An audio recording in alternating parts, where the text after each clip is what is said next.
কথা কম বলি, আয়োজন আড়ম্বর কম করি, যদি কিছু করতে পারি করার চেষ্টা করি জনগণের জন্য, দেশের জন্য, মানুষের জন্য।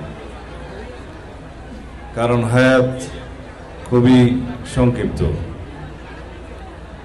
এই জগতের জীবনের প্রতিটা মুহূর্ত খুবই মেজর, প্রতিনিয়ত অতীত হয়ে যাচ্ছে। আরবিতে বর্তমান বলে যে কি যেন, এটা প্রেজেন্ট টেন্স নাই, আছে ফিউচার টেন্স এবং পাস্ট টেন্স।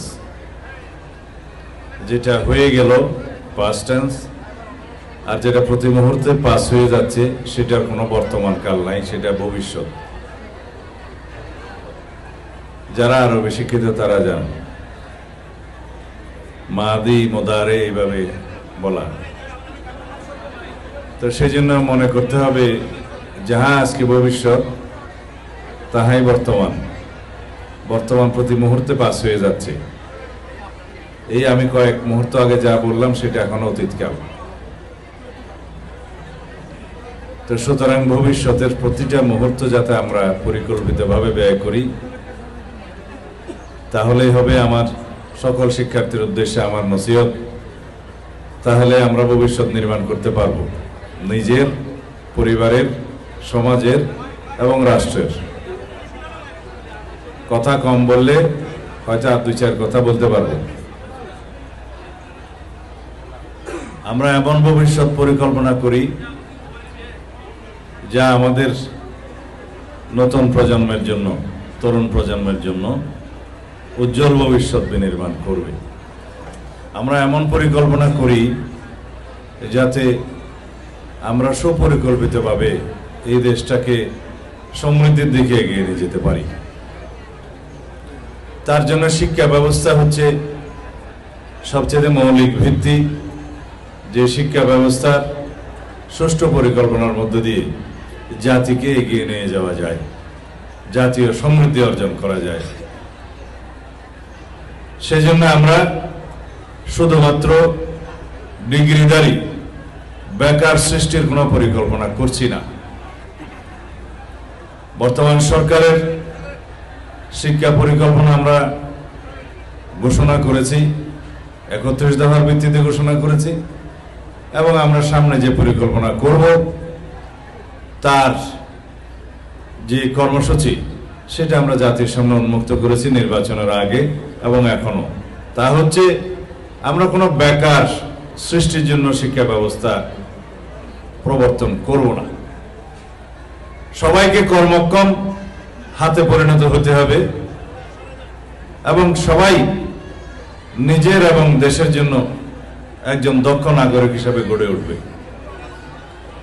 সেজন্য আমরা প্রাথমিক স্তর থেকে শুরু করে উচ্চ মাধ্যমিক পর্যন্ত এই পর্যায়ের শিক্ষা ব্যবস্থায় আমরা বলেছি ভোকেশনাল ট্রেনিং সবাইকে নিতে হবে। যে কোনো একটা ট্রেডে যেটা সে পছন্দ করবে, কারিগরি শিক্ষা নিতে হবে।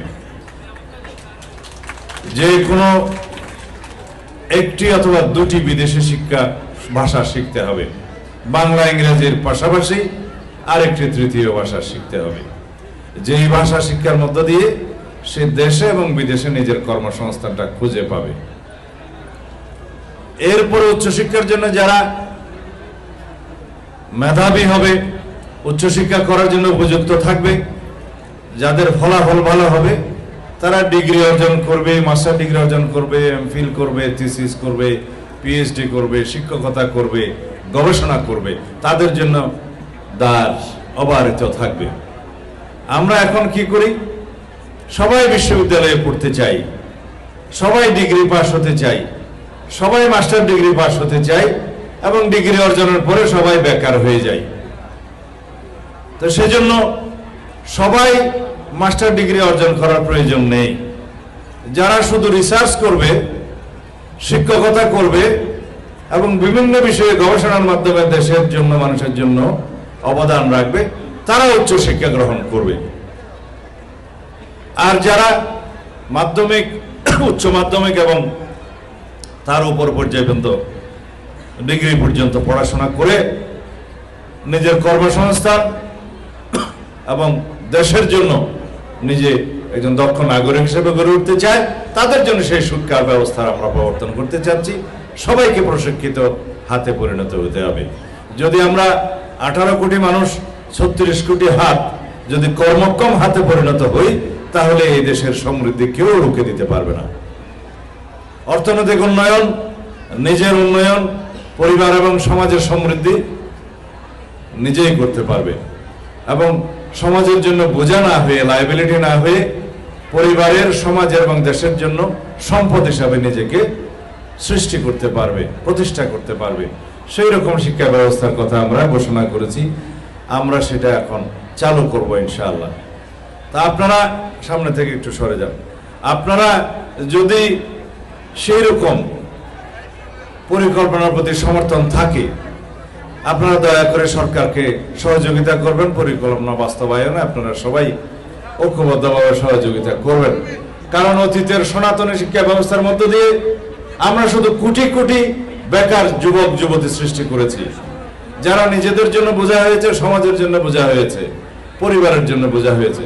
এখন আমরা আমাদের সন্তানদেরকে রাষ্ট্রের জন্য সম্পদে পরিণত করতে চাই, নিজের জন্য, পরিবারের জন্য, সমাজের জন্য একজন দক্ষ নাগরিক হিসেবে তাকে প্রতিষ্ঠা করতে চাই। এইভাবে আমরা সমাজের অন্যান্য সকল ক্ষেত্রেও আমাদের বাস্তব পরিকল্পনা আমরা ঘোষণা করেছি এবং চেষ্টা করছি।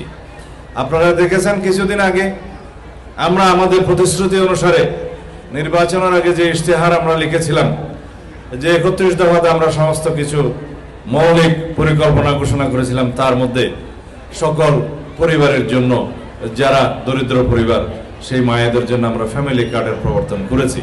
এটার সংখ্যা এবং আর্থিক পরিমাণ হয়তো এখন কম মনে হতে পারে। আমাদের রাষ্ট্রীয় ক্যাপাসিটি যখন বাড়বে, অর্থনৈতিক যখন আমাদের সমৃদ্ধি হবে, আরো যখন আমরা অর্থনৈতিকভাবে এগিয়ে যাব, তখন আমরা এর পরিমাণও বাড়াতে পারবো, সংখ্যাও বাড়াতে পারবো। একইভাবে যারা মসজিদের ইমাম, মুয়াজ্জিম, খতিব এবং অন্যান্য উপাসনালয়ের, অন্যান্য ধর্মাবলম্বীদের যারা সেই উপাসনালয়ের প্রধান এবং উপপ্রধান, তাদের জন্য আমরা ভাতা, রাষ্ট্রীয় ভাতা, সম্মানী ভাতার প্রবর্তন করেছি, যেটা আমাদের প্রতিশ্রুতি ছিল। এটা শুরু, এটা সবাইকে ধীরে ধীরে সমগ্র দেশের সকলকে এর পরিকল্পনাভুক্ত করা হবে। এটা আমরা শুরু করেছি প্রতীকীভাবে। তারপর আমরা কৃষক কার্ড দেব আমাদের দরিদ্র কৃষক বন্ধুদের জন্য, যারা ঋণগ্রস্ত হয়েছে, 10,000 টাকা পর্যন্ত সুদ সহ আমরা সেই কৃষি ঋণ প্রধানমন্ত্রী পরিষদের বৈঠকে মওকুফ করে দেয়া হয়েছে। রাষ্ট্রীয় তহবিলে আমরা সেই পরিমাণ টাকা সেই ব্যাংকগুলোকে দেব। সম্ভবত এটা 13,000 কোটি টাকার বেশি হবে আমার যতটুকু স্মরণে আছে। এইভাবে আমরা দেশের মানুষের কল্যাণে, কৃষকদের কল্যাণে, দরিদ্র মা বোনদের কল্যাণে আমরা আমাদের সমস্ত পরিকল্পনা বাস্তবায়ন করছি। শিক্ষা ব্যবস্থার কথা আপনাদেরকে বললাম। সমস্ত ক্ষেত্রে, রাষ্ট্রের সমস্ত ক্ষেত্রে আমরা এইভাবে সংস্কারের মধ্য দিয়ে যাচ্ছি। ইনশাল্লাহ এই সংস্কারের মধ্য দিয়ে এই জাতিকে আমরা এমন একটা জায়গায় উন্নতি করতে পারবো যে এই জাতি সারা পৃথিবীর বুকে মাথা উঁচু করে দাঁড়াবে, অর্থনৈতিকভাবে সমৃদ্ধ হবে, প্রশিক্ষিত হবে, প্রযুক্তিতে, মেধায়, জ্ঞানে, সমস্ত জায়গায় আমরা শ্রেষ্ঠত্ব অর্জন করবো ইনশাআল্লাহ। আমার আজকে সময় নেই, আপনাদের কাছে ক্ষমা প্রার্থনা করছি। হয়তো আবার কখনো দেখা হবে এভাবে। আসসালামু আলাইকুম ওয়া রাহমাতুল্লাহ।